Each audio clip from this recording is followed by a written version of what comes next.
Thousands of people are regretting their decision when it comes to buying a house or a condo. The difference can really hit your wallet. It can take away your freedom, and it costs you thousands of dollars when it comes to resale value into the future. Now, after this short video, you're going to have a complete understanding of the hidden cost and the true differences between owning a condo versus owning a house, so you can make the best decision that's right for you. You see, there's one thing that's consistent that I've learned over 30 years of brokering the sale of real estate and helping thousands of people. I only say that so you can know that and have the best understanding that what you're going to learn from me is actual real life experience. But what I found is that people who own a condo, it's a lifestyle. So you have to understand there's typically less outside area with a condo as opposed to just with a house. So you got a house, you got a little bit more privacy and you got a little bit more freedom to make interior and exterior changes. A lot of people aren't aware that when you buy a condo or a townhouse, you're connected with someone, so you have a little bit less yard space and you don't have really the freedom to do anything on the outside of the property. However, a condo living and townhome living do have their benefits. You see, the positive side to condo living is you don't have to fool with exterior maintenance. You don't have to fool with those costs. You don't have to have that burden. And it's not oftentimes a burden. You have to understand that you will have homeowners association dues, condo dues. And sometimes that can afford you a little bit more amenities than just in a single family house, for example. The difference, however, is you're always going to have maintenance of a roof, where with a condo, you're not repairing the roof and you actually don't own the exterior contents of the condo. Now, of course, with a house, you own all the land, the contents, everything inside and outside, but you have to be concerned with that because so many people buy a house and they forget that it's in an HOA. It can be in a 20, 30-year-old community, but it can still be an HOA. And you just have to have a copy and read those restrictive covenants. You want to make sure that you get a copy of those either before you make an offer on the home itself or during your due diligence period. All contracts, anywhere you buy a house in the United States is going to have that inspection period, 10 to 14 days. You want to make sure you get a copy of that, you read over it, and you can do what you want to do. So a lot of people say, well, I want to run a business out of my house, but you got to watch that because there may be something in the fine print of those restrictions that say you absolutely can't do that. And you'll think you'll be able to get away with it, but if there's cars pulling up and all it takes is one person to let the homeowners association know, and the next thing you know, you're in a whirlwind. Now, it's really a no-brainer when it comes to a condo or a townhouse. You've got to get a copy of those restrictions and absolutely everything. You see, what a lot of people don't realize is that there's a community like I'm in the one right now. They're not condos, they're townhomes. There isn't a homeowners association, but the homeowners association, oftentimes when there's townhomes, is a little bit less. Now, these are 2 units and they call them zero lot lines. They're not duplexes because they're not owned by one person. The difference between a duplex is one deed, one title, and multiple units under the same roof. The difference between a zero lot line, like the ones you see here, is there's a common wall. They have a firewall that's shared between each unit, and there's one unit on each side, and each person owns their individual unit with a separate deed and a separate title to the property. The downside of that is if the roof needs to be replaced, you got to make sure you connect and coincide with your neighbor that's right next to you so you can get the roof replaced at the same time. The same goes for any kind of exterior maintenance. Oftentimes those are not covered under the HOA if it's a townhome as opposed to a condo. Now, when it comes to cost, insurance cost is going to be less expensive on a condo or a townhome, typically because the homeowners association, the HOA, they're going to have a big blanket policy. So when you pay a homeowners association when you live in a condo or a townhome, they're paying insurance, common ground insurance, common area insurance. They're paying insurance for the exterior contents of the condo that you own. And so therefore the insurance cost that you pay on an individual basis is going to be far less than if you owned a home. The reason for that is because the property is being insured by the HOA that you're paying through those dues, and then all you have to do is get pretty much an interior content policy with a rider on it that basically shows that, Lord forbid, if you were to catch it on fire and it's your responsibility, then you're still covered for that. Now, a single family home, it's going to be a little bit more expensive, but I just tell people really just depends on where you live, and there's a difference between flood insurance and homeowners insurance, 2 totally different policies. A lot of people aren't aware 26 states around the country literally border water. Believe it or not, out of all of our states, 26 border water. So those are homes in flood zones, and it's a totally different policy. Now, a homeowner's policy will cover everything inside and out, but it's going to be a little bit more expensive. The flip side is you may or may not live in a homeowners association where you have anybody telling you what to do. Now, the question comes, and I always like to get people's feedback and comment, and I ask you this: have you ever lived in one? Do you regret it? Would you do it again? Your response not just only helps me, but it helps anyone watching this video, because everyone reads the comments. So that's why I always tell people, like the video if you're liking it, give it a thumbs up. Of course, always share it, and always ask questions and leave comments. That's how we learn. And look, I'm a big believer. You learn it and you master it, you teach it. That's why, like, I've been in the business 30 years, and I'm like, had a guy tell me, he's like, man, you have all the information, it's in your head, you got to share it. And I'm very blessed and thankful that we have channels like Facebook and YouTube and TikTok and all this stuff, so people can learn for free. It doesn't cost you any money. I'm not charging anything. I just feel like people need to know this information. You should know this information. It's about housing, and when you buy a home, condo, it doesn't matter.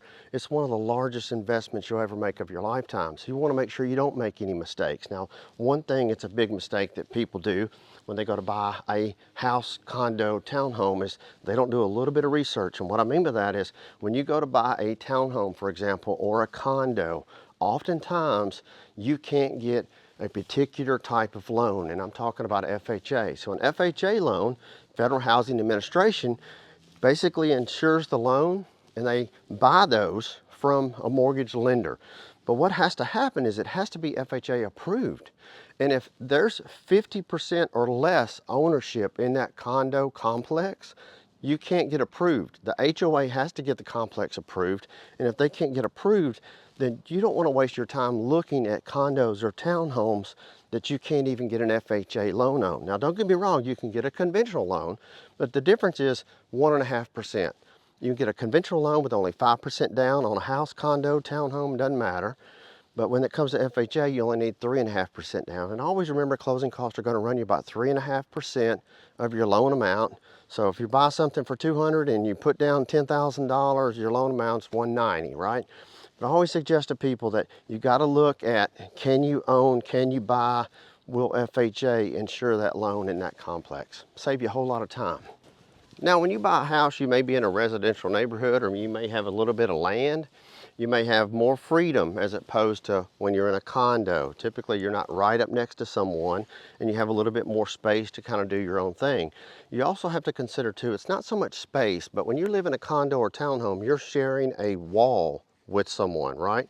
And when you're sharing that wall, you always have to consider noises. You don't know if that neighbor that's living in there is noisy, or the neighbor that's going to come along a year or two after you buy that place is going to be noisy, is going to be loud, or has a dog that barks every time they leave their condo, and they have no idea until you have to tell them and be that barrier of bad news. Now, the flip side when it comes to a condo, townhome, is you got to understand there's a lot more amenities. You typically have tennis, racquetball, gym, pools, depends on where it is. If it's just a condominium complex that's small, one stories, they typically don't have as many amenities. But you also have to consider, if you're going to invest in a piece of real estate, maybe buy a second home down around the beach, should I buy a condo, should I buy a townhome? Usually you got about a 50-50 mix there when it comes to actually renting that thing out. You can rent a house out just as fast as you can do a condo.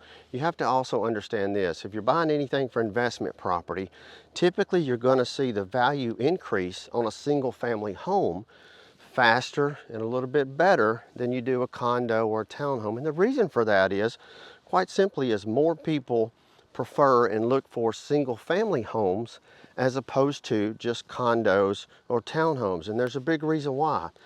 For that, the people that purchase condos or townhomes oftentimes they're a single person, they're a retired person, they're a first-time home buyer, they don't have any children, and more people in our society are married couples, they have children, and they just want a little bit more space. They're not too awfully worried about having a pool. They're just looking for a backyard, for a dog, a little privacy, and barbecues. And the numbers for houses just outweigh the numbers for condos, and that's why you see the difference in the value. It's not by much, and it truly just depends on where you live in the country. Because when you're somewhere around, the coast of Florida, South Carolina, and there's lots of condos, I always tell everyone, real estate is hyper-local. You can take this advice and take this information, but please know, always do your research, so once again, you can make the best decision that's right for you. Now, a big oversight that people fail and they miss, and it just happens, and that's why I do these videos, because it's the little bitty things. It's like, oh, I didn't realize that, or I didn't remember that, I always say 2 heads are better than 1, So take notes, grab a pen, piece of paper if you haven't already, rewatch this, and most importantly, share it, and give me a thumbs up if you like it. A lot of people don't realize that, wait a minute, what if in the future I'm single, but I meet somebody, and then we get married, and then I don't want to sell it, I want to rent it. Well, what if you didn't look at the restrictions, and what if they say you can't rent it? What if they can't say you can't do a short-term rental? What if they say you can't do a long-term rental? There's a lot of cities and counties that you have to kind of look and check with that are forbidding people to do even Airbnbs now in certain cities and certain areas.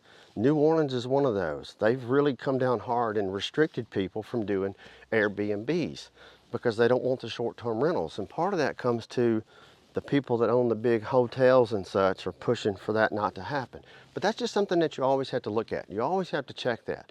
Even if you're buying a single family home and it's in an HOA, you got to make sure that you can do an Airbnb. Oftentimes they'll say, yeah, you can do a short-term rental, but you can't do a long-term. Most of the time it's just the opposite. You could do a long-term rental, 6 months or more, but you're forbidden to do a short-term rental. Now, you may be thinking like me, my house, my place, leave me alone.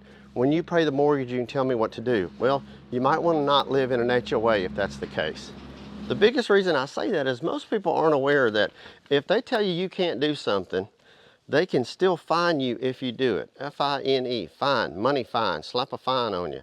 And it can read that in the fine print, and they'll send you a letter and basically say, hey, you got to cease and desist, you got to stop doing that. You got 30 days to stop. And then if you don't, they can fine you $100, $200, $500 a day, whatever is written in the restricted covenant. That's why I say it's so important to look at those HOA covenants so you know. Because they'll put a fine on you, and next thing you know, you got to get an attorney to try to prove yourself right. And then it still costs money to hire an attorney, and then you may end up wrong. The bottom line is, when in doubt, don't. Just kind of read the stuff, know up front, because here's what it will boil down to. If you find that you're wrong, they'll keep fining you. You'll eventually stop doing it, for example, right? But here's where it comes due. They'll slap a lien on your house. And so you can't sell your house without paying them their money that they fined you for. It may be 3 or 5 or 10 years down the road. Believe you me, I've seen it. I've seen people put privacy fences, paint stuff, do things they're not supposed to do. They think they're fine. They go to sell their home, and next thing you know, they've had a big fine. They're not fined. And they have to pay that in order to make sure the deed and title is clear. So listen, I'm Wayne Turner. Hope you like this. Once again, share these videos, give me a thumbs up, subscribe, ask questions, leave comments. What do you think? Have you ever had a horror story or something good? Good or bad, we want to know, so that's why we learn, right? It's called wisdom. Until next time, thank you, and God bless.